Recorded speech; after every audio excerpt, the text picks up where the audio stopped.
I'm not as familiar with, I'm not as familiar with what USAID is. Styx, what is it? Is it like just is USAID just like a black box of U.S. tax dollars that are getting sent around the world? It's basically a grift, and okay. USAID is basically the United States is giving you money, cooperate with us. We're paying you to play nice. That's all it is. It seems like there's some real like shenanigans going on there. Like they really covered. Yeah. Said Elon Musk and Donald Trump agreed USAID needs to be shut down. President Trump agreed that the U.S. Agency for Internal Development needs to shut down following days of speculation over the future of the agency. Funding was frozen and dozens of its employees were put on leave. It seems like just like a CIA op, like money laundering op. It's beyond that. It's more like, hey, we're giving you hundreds of billions of dollars to do exactly what we want you to do. Then you don't do it, but we still give you the money for some reason, and it doesn't make any sense. Yeah, I would say that the people working for Doge too are legitimately, I think they got quote unquote doxxed this morning. They also paid money to aid in the prosecution of Trump. USAID did, I'm being told. Yeah. I think you're going to see some real, immune system level responses here where people are about to see some weird shit. Yes. And it's going to be hysterical. Yes. You're going to see some real autoimmune deep state pushback, issues here. In a letter, Secretary of State Marco Rubio, Democratic members of USAID said an immediate update about the access of USAID at headquarters. People would be locked out. Let's bring in resident technological genius, Hannah Claire Brimlow. I'm a boomer. I'm not meant for this. This is too hard. You're not instilling I also great... just texted Jeremy, if this doesn't work, I'm fired. So yeah. low confidence for me today. You're not instilling a lot of confidence in me and you running the show for 2 weeks while I'm gone. But you know what the best part is? I was right before we logged on. I was like, I'm going to get on the Discord today because that way I can hear it. I'm not disruptive. Yeah. And my computer is like, it's better that it's better that she runs it than that I run it, as we all know. I'm picking between the two smartest kids on the short bus, but like technologically speaking.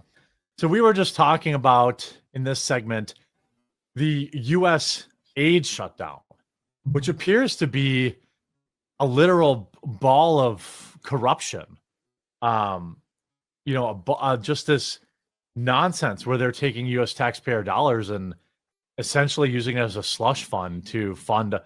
I was completely unaware of this agency. And again, I never really claimed to be very strong in political issues. That's why I pay people like Styx and Hannah Claire to help me on the show because they know that kind of stuff. To help you with this, but not technical stuff. Definitely not technical stuff. Totally clear about what my role is. Yeah. No, Jeremy's definitely cornered the market on that one. Yeah. I'm okay on the tech stuff. I hire specifically people who have no idea what they're doing around computers so that I keep informed. It's called job security. But what do you make of kind of this? I also like that your solution was like, is your computer just muted? Yeah. Like, I know I'm stupid, but not that. What actually happened? Were you using the audio input as output, or everything was set the same? I ultimately just restarted my computer and it fixed itself. The most low-tech boomer solution you could come up with. But she literally did the "Have you tried unplugging it and plugging it back in" thing, and it worked. Yes, I also did summon my husband to my studio, and he was like, "Why are you such an idiot?" Shout out HCB's husband. Yeah. Yeah, the He's moral saying support it now needed. to his friends. He didn't say it Oh, to your face. he's like, I have my own job. Could you get it together? Yeah. No, the thing is, this agency, you see the acronym from time to time, and they spend a lot of money. But the narrative that I'm actually concerned that the media is spinning, the cover for it, I think, might take resonance with people. They're saying effectively that Elon Musk is this billionaire who wasn't vetted by Congress, who's asking for sensitive data, and that could potentially give him a leg up on his competition. And I think even That's though actually this a fair agency, concern.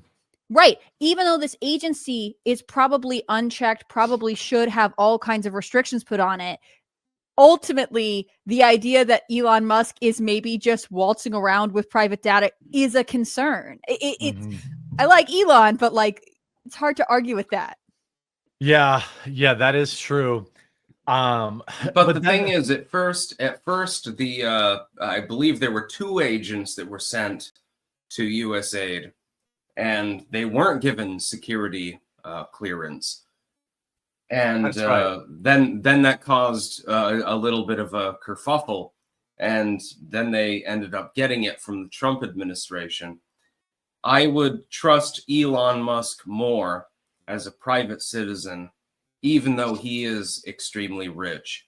I would trust him more with user data and things like that than with a government bureaucracy. Well, how much of this do you think is going to be, but this is the way we've always done it? Like, yeah, I know that's the excuse that they make. It's like, this is always the way that it's been. Well, yeah, but the way that it's been has been terrible. So, and they're gonna pull out all the sob stories, right? Like at first they were saying, "What about Starving AIDS and kids. treatment?" And initially people were like, "I don't care about foreign problems." So now they're like, "But Meals on Wheels depends on this. Don't you want people who are in need to be fed?" Yeah. I think that is sort of less appealing because there are lots of organizations that the government doesn't subsidize that do great work. Like if we wanted to be community service oriented, we still could.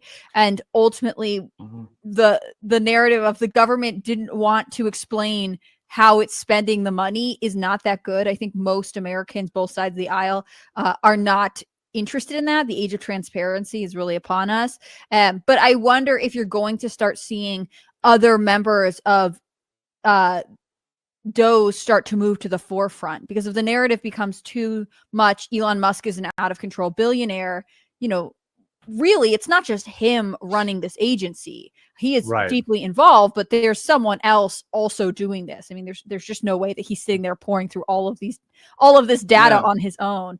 So you might not see even an agency, and it's not even an agency. Technically speaking, it's private. And it's they more of an advisory service more than anything else. The same way Doge is. It's one that we desperately need, because the United States, for decades and decades and decades, for longer than all of us have been alive, has gone out of control with regards to bureaucracy. And that was not the inception of our country. That's not what we were meant to be. It's basically the Europeanization of the United States when you think about it. Yeah, it's to me, it's just, it's interesting to see the system, having this, again, like the best way I can describe it is like an immune response. Where it's like, there's this foreign body inside of us and we don't like it.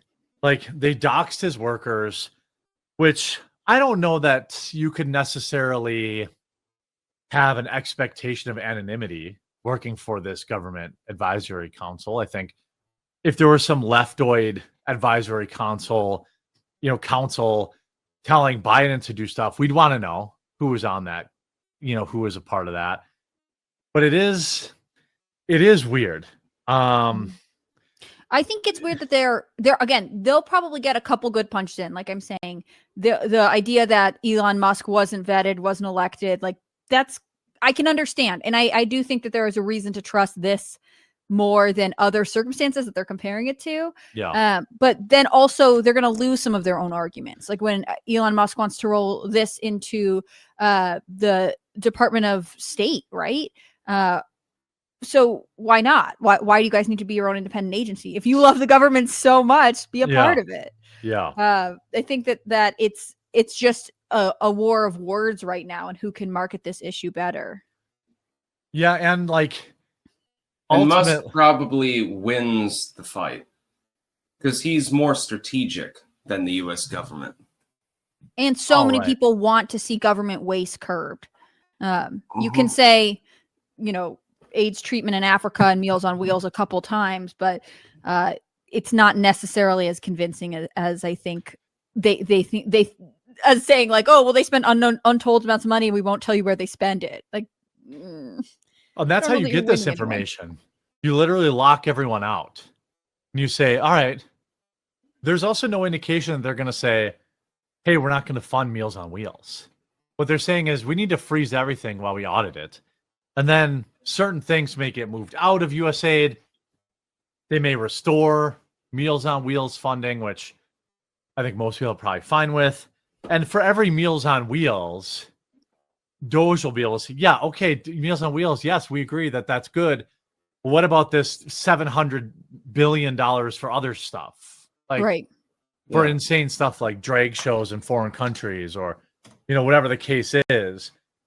I am of the mind, I love this, but at some point, some of this hopefully is going to make it back to us. Like, I see all this cutting and stuff, but I kind of want to see some practical, like, hey, we cut $100 trillion. Now we're going to lower taxes. Like, that's what I'm kind of worried about. Like, at some point after all these cuts, I want a cut. I want some of us to make it back to the American people. I think we'll probably get that. I think it's just a matter of you have to give Trump more time. Yeah. If you're going to pass any sort of budget, it has to get past the House Republicans. Well, that takes time. Yeah. They tend to be a little bit on the slow side, unfortunately.